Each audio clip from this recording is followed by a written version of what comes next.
today. And so let us Yes. cut on over and just let that happen. Let's let it roll.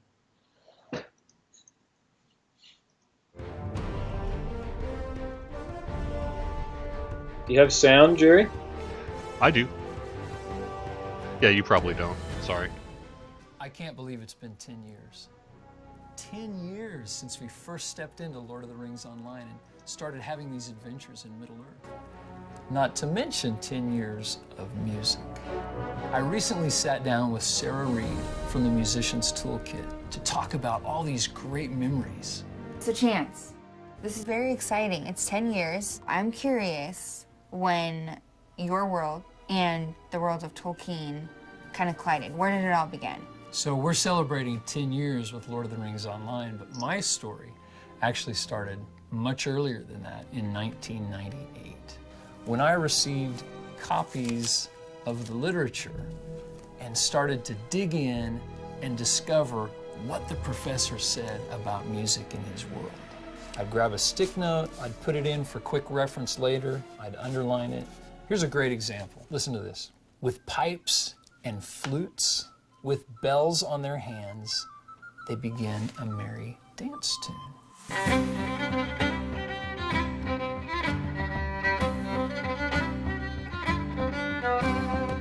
So in contrast, there's a song that makes me feel completely different, and that was Chant for Sauron. And it's very creepy. Creepiness always comes from dissonance. And when you hear that, it creates this feeling of unsettledness inside of you.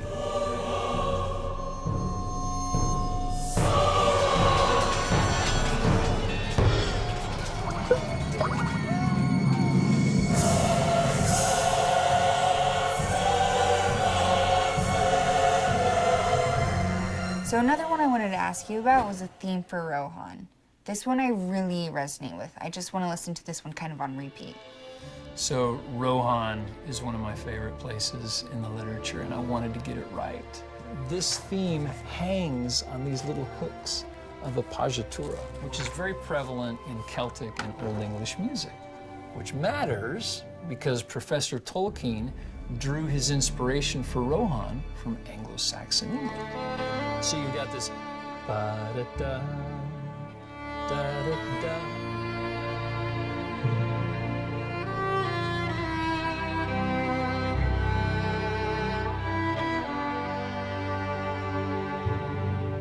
Music can really transport you to another place in time. Sometimes it only takes a few notes. So let's do a little Lord of the Rings Name That Tune. How many notes do you think you need to nail a song from Lord of the Rings Online? Let's start with 4. 4 notes? Tom Bombadil. Yes. I love that one. It's so happy. The House of Tom Bombadil.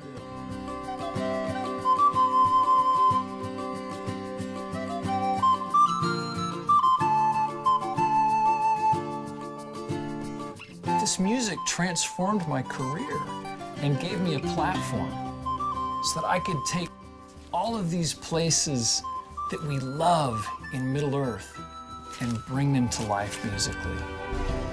I hope this collection of music will carry you away on the wings of your imagination. So here's to all the great memories and all the great memories yet to come.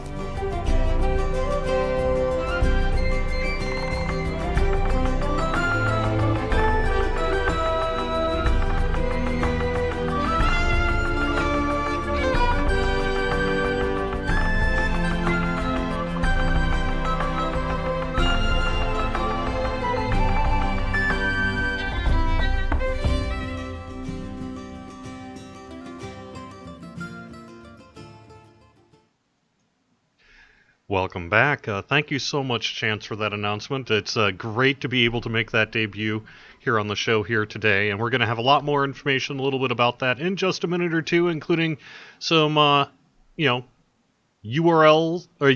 rather, for people who might be interested in checking it out. It's available now. Just now. I mean, this announcement opened the door. So, Jerry, I have to say, this is something that some of us have worked towards and dreamed about for a very, very long time. I can't tell you how many emails I've gotten over the years and messages on Facebook and things like that saying, when can we get this music? And pulling all of the legal entanglements together and figuring out a path through all that with all the different publishers who've been involved over the years and the Tolkien estate. And it was kind of like, the quest of the ring itself. A little bit, yeah. Well, because I mean, if you just think about the sort of corporate journey behind the scenes here, I mean, it's between Turbine and Warner Brothers Music and Huge Sound and your stuff, Standing Stone Games, all that sort of thing that's been going on now. There's just a lot of people who had to get to the table and give thumbs up and do some whatever legal work needed to be done to make this happen. But we are thrilled to be able to finally make this a reality for folks. Because as a community guy, I often get that of where can I get the music? Where can I get the album? And that answer is now. And you can get it if I can call up the URL. Again, it's hugesoundrecords.com/Lotro10. And we'll have a link to that on social media and all that sort of thing as well. Let me just kind of scroll over. For those who maybe don't see the screen here, I'm trying to get Twitch to work. XSplit. It's a full double album, hour and 20 minutes, and it's essentially a 2-disc set of sorts. It is, right. And this is the download site. In about 3.5 weeks, this will come out also on iTunes and Apple Music and Spotify and Amazon. And probably a couple of weeks after that, we may have a physical product in development to talk about as well. But what a collection. I mean, and one of the things that we wanted to do when we released this was enable people to get a taste of everything on this album for free. So like if, for example, if you click on Orc Hunt, go down and click on Orc Hunt. And let's just give a little preview.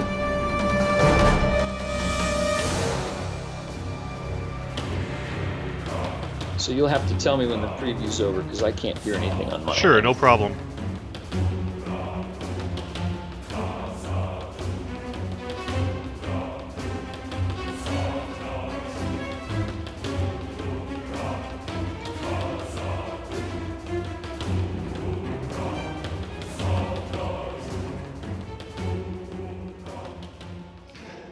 Cool. Yeah, that's great. And there are previews for virtually all the tracks on this album here, too. Everyone, click on the Grey Havens for a minute, too. Grey Havens. All right, there we go. Here's a bit from the Grey Havens.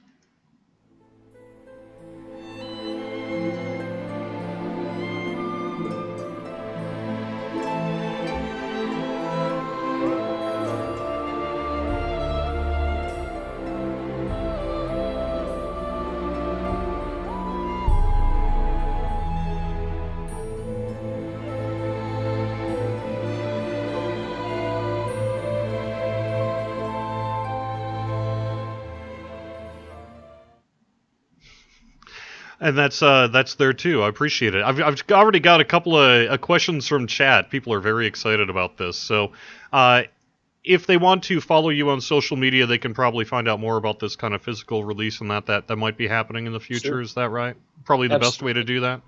Yep. Yes. Is it going to be on Google Play? Do you know if that's the case or not? I think so. That's a streaming service, right? I think it's partially a streaming service, but it's basically like the iTunes equivalent for Android. Something like that. So we're going to get all of those commercial digital distribution outlets, and those will be that release is coming on June 23rd.